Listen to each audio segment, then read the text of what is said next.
If I don't cheat, nobody hires me. Now, before I start the show, there's one question I do get asked by people, so in order that you may understand and enjoy the show just a little bit more. People say to me, Martin, for once in your life, please be honest with us. Is this an honest deck of cards? Is it marked? Is it gimmicked? Or is it tricked up in some way? Well, folks, I'm going to be honest with you, and this is the only time I will be during the entire performance. I buy my cards in a drugstore, and that's the way I use them. And as you'll see, the cards are honest. It's only the hands that cheat. So welcome to the show. It's cheating time. And so your name is? Adrian. Adrian, nice to have you at the table, Adrian. Martin Nash, and your name is? Steve. Steve. Steve and Adrian. Adrian and Steve. Sounds like an old vaudeville routine, doesn't it? Yes. And let's see. Yep, they're all there. Don't you count cards that way? No. Oh, I thought everybody did. And you know, as I travel around the world, I guess the one question that I get asked about a deck of cards, probably more than any other, and that is, Martin, how do you shuffle those things? Because quite truthfully, most people do not know how to shuffle a deck of cards. If you watch people, it can be interesting. As an example, Steve, I don't know if you've ever noticed this or not, but the bigger the game, the more the money, the worse the shuffling, right? It's true. Real big money game is always somebody who takes a deck of cards, does this 3 times, drops 2 on the floor, and tells me he shuffled it. Done nothing but cut it. Bridge players, they spend considerable time learning this one. It's a very pretty shuffle. But then for some reason, they always tip their deck up this way and let everybody see the bottom card. Now, you shuffle for your partner. That's the last card he gets in his hand, and everybody knows it. And that's why all gamblers are required to shuffle the same way, right onto the table. Nice even meld, and then they always give it a few cuts to confuse the issue. On the other hand, if I want to show off, I do it like this. Well, Adrian, everybody's doing that now, so I don't bother with it anymore. The most popular shuffle used around the world, the Haymow, the overhand shuffle. Many ways, which indeed we do shuffle a deck of cards. Gentlemen, we're going to play poker. You don't mind, do you, Adrian? I cheat. Not much, only when I have to. In my business, I have to. Steve, would you please cut 1/2 the deck over here? Thank you. Adrian, how many people would you like to see in this friendly little game of poker? 5, 6, 7, how many? 5. 5 is a good number. 1, 2, 3, 4, 5. Oh, now that's an ace. That's just luck. Or if I don't get it, they fire me. Now, when I play with my friends and neighbors, because they don't trust me too much, they make me shuffle a deck between each round. Of course, after I've shuffled it, they always ask for another cut. Steve, would you please cut 1/2 the deck again? Thank you. We have 5 people in the game. Do they all stay for a second card? They all stay for a second card. Oh, now that's a pair. No, you can see there's an A on each one? Yeah, don't pay attention to the color. It doesn't mean a thing. I was down in Vegas not too long ago. A fellow came up to me and he said, Martin, he said, you're supposed to be a gambling expert. He said, tell me, how can I come out of Vegas with a small fortune? I said, it's easy. You take a large one. So would you please pay attention? I told a joke. It's an old one, but it's the only one I know. Steve, would you cut the deck again? Adrian, we have 5 people in the game. How many drop out? 2. 2 drop out, so we're something like that. Is that right? Yeah, okay. Getting better. Now, Steve, there's something I'd like to point out, if I may. You'll notice that I have the 10 of clubs on the bottom, the 10 of hearts on top. Would you please cut to the ace of spades? Yeah, you see, I need one more over here. Oh, that's very good. Have you been practicing? I've been watching. Now, last time I saw him play cards like that, we shot him. We laughed about it, we hung him.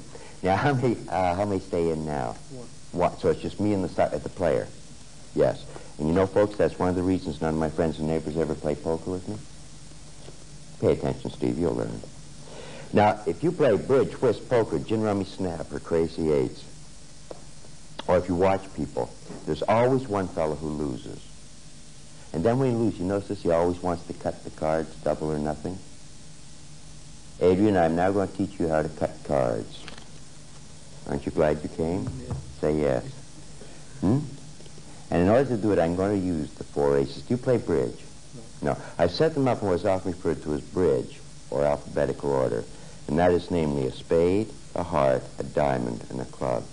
Now, I'm going to lose the 4 aces into the deck because there's one thing I want you to remember, please, Adrian. And that is, if you're going to cheat, be honest about it, right? Say yes. Right. Yes. And I'm going to give the deck just one more shuffle. It's the bridge shuffle, because I want you to be the judge for the rest of the audience that it is indeed a fair and honest shuffle. Okay? Good enough? Good. Good.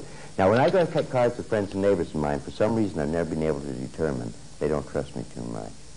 No, really. So usually what happens is the fellow over here always starts telling me a joke while the fellow over here makes sure there's not an ace on the bottom. And he throws me the punchline while the fellow over here makes sure there's not an ace on top. Then when it's my turn to cut the cards, he'll make me do it with one hand like that. And would you please pay attention? I'm trying to teach you. Would you like to see that again? Say yes. See, you never have an ace down here. You never have an ace up here. Take the deck, one hand, make a cut, get an ace. I know something Steve Adrian doesn't understand. Well, you're having a problem, too. Tell me, would it help you if I did it for you with the cards face up? Say maybe. Maybe. Maybe. As I say, never keep an ace down near the bottom. Never keep one up near the top. People know you can cheat that way. Take the deck, one hand, make a cut, get an ace. Would you like to see something difficult? Say yes. Yes. This time, I will not cut to the ace of spades. What I will attempt to do is to cut to the one and only card in the entire deck that from wherever it is in counting its value will count down to the ace of spades. Steve, do you have any idea at all in the world what I'm talking about? Yes. Then would you explain it to me, because I don't have a clue. Okay, here we go. Now, please remember, on the bottom of the deck I have a 6. On top of the deck I have a 7. I said I would cut to a card somewhere near the center. Now, the card I cut to is a 10. I said wherever it was in counting its number, 1, 2, 3, 4, 5, 6, 7, 8, 9, 10. Would you care to make a small wager? No. Thank you. Now, if you play bridge, whist, poker, or any particular game, I am now going to show you how to save some money. And ladies and gentlemen, I mean this very sincerely. If you should ever meld 4 of a kind, such as the 4 aces, a straight, a flush, in other words, any group of cards is easily memorized, never ever take them as a packet, put them into the deck, and then attempt to shuffle it. There is, of course, a reason I say that. The average person right here, right now, can shuffle this deck 5 times and not separate those 4 cards completely. The reason? Most people, when they shuffle cards, shuffle in blocks of 4 to 7 cards. Every professional gambler in the world knows this. He uses it to his advantage, because he knows when one of those cards comes out, the odds are one or more will follow. He bets accordingly. He could win a great deal of money. What I suggest people do is extremely simple. Just take the cards and insert them at random throughout the deck. See, Adrian, by doing that now, the aces are already separated. So if you square them up, push them in flush, and then shuffle, nobody can know the order, the position, and if one ace follows the other, nobody can know it anyway. By the way, Adrian, do you play poker at all? Little. Little. When you do, what's your favorite game? Draw, stud, 7, low ball, what do you like? 7 is a good game. Mine's draw. Do you know why? That way nobody ever sees what I'm getting in my hand. Now I'm going too fast again. I can pay attention, Steve. You'll learn it before the evening's over. Now, once you have the cards you want on top, you can do anything. Now, Adrian, I'm going to shuffle the deck, and I want you to keep your eye on 1, 2, 3, 4 aces. Keep your eye on those 4 aces right there, because I'm going to shuffle the deck 4 times. And if you watch carefully, you'll notice that they're going down something like an elevator. And if I have done it correctly, the aces, of course, are no longer on top. What I've now attempted to do is, one at a time, and alphabetically, spade, heart, diamond, club, shuffle them down to the bottom. You may go home and practice after the show, Steve. You'll learn to make a fortune. And now, folks, I'm going to tell you all a true story. I know there's a true story because I make it up as I go along. Last Friday night, I got hustled into a game of poker. You believe that, Steve? You believe that, and you'd buy anything, let me tell you. Now, folks, I'll be honest with you. It was a Friday night, and I was working late. Because it was late, I was tired. Tired, I was lazy, so I used a marked deck of cards. That's understandable, isn't it? Yes. Now, a marked deck is not like this. A marked deck is simply a deck that you can tell each and every card from the back as easily as most tell it from the face. Now, after the gentleman to my right cut the cards, because they were marked, I happen to notice that the ace of spades was on top of the deck, which, of course, is a very good card. And tell me, Adrian, how many people would you like to see in this friendly little game of poker? 4. 4. 1, 2, 3, 4. Now, when I went to well, you didn't think I was going to give the ace of spades to them now, did you? Now, ladies and gentlemen, I've been photographed doing this many, many times on both television and on film in slow motion. Now, I've never, ever tried to tell anybody that the slow-motion camera can't see the other cards coming out of the deck, because obviously it can. What it could not see was how I got them. There I was dealing with the deck in the normal position, face down. I'm now going to attempt to do it with all the cards face up, so you may catch me. Are you ready, Steve? Yes, you sure you're ready? Yeah. Ace, you're positive. Ace of spades, watch carefully. Ace of spades, you ready now? Ace of spades is on top of the deck. Would you like to see that again? Why not? Why not? Of course, you see, if you want, you can deal all day, and the ace just stays there, and in slow motion. Now, a little while later on in the evening, we're playing blackjack. Now, of course, in blackjack, the ace of spades is the best card in the deck, but they deal a little bit differently. Somebody asks for a card, you give it to them. Watch now, you give them that, get the ace here. Pay attention.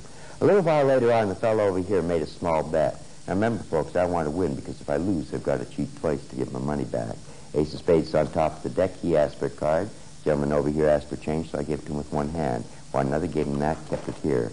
On the other hand, if I'm dealing face down, I don't want the top card, I can deal it to myself like this, to a partner like that, and it still stays here. Am I going too fast for you, Adrian? No, you're just watching too slow, right? Now, when you're playing stud, you're required to call out each card that's dealt, such as a 7 or a 3, but you keep the ace. People have said to me, okay, Martin, you think somebody's cheating? What do you do? Folks, I have asked this question of professional gamblers literally all over the world. And by and large, every single professional I have ever talked to said, Martin, make them hold the deck lengthways in the hand. Because by holding it in this position, these fingers are fully stretched out. It digs into the palm, and it literally cramps the hand. And according to professionals, nobody has ever learned to hold a deck of cards like this, deal them on the table, and keep an ace up here. Would I lie? It's conceivable. Just a moment ago, I was talking about the most popular game in Nevada today, which, of course, is the game of blackjack. Now, ladies and gentlemen, I have a very special request to make at this time. Please pay very close attention to what I'm now about to say. It is extremely important. What I'm now about to show you will never, ever happen to you in any casino anywhere in the world. Please understand that. The odds are it will never happen to you in any private game anywhere in the world. The reason, to my knowledge, I don't think there's 5 people in the world who can do this. Blackjack is not a North American game. It was invented in France in 1750, where it was known as 21 and or 21. It went to England, where they called it pontoon, where they now call it poon. But during the days of the riverboat gamblers, the early 1800s, it came to North America. And from these 2 cards, it got its present name, blackjack. Now, during the days of the riverboat gamblers, they realized that anybody could get a perfect blackjack to the bottom of the deck.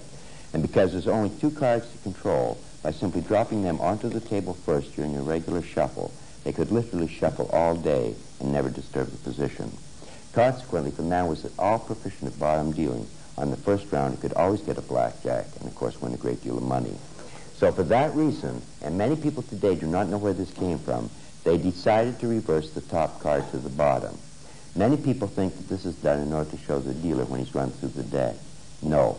Primarily it was done to prevent bottom dealing. You see, if you go deal the bottom card, you get the wrong card facing the wrong way. And that is the reason today that we still burn a card. How many people in this game? 5, 6, 7? How many? 5. 1, 2, 3, 4, 5. Now, of course, folks, as you realize, I got the jack of spades, but that's just pure blind luck. But please remember the 10 is reversed, so I couldn't get the ace. The second card that the dealer takes is a little bit different because he always slides it underneath. So as I always tell people, if you're going to play blackjack, reverse this card. Nobody can do this, and you're going to save yourself a little bit of money. Now, isn't that worth knowing? Thank you.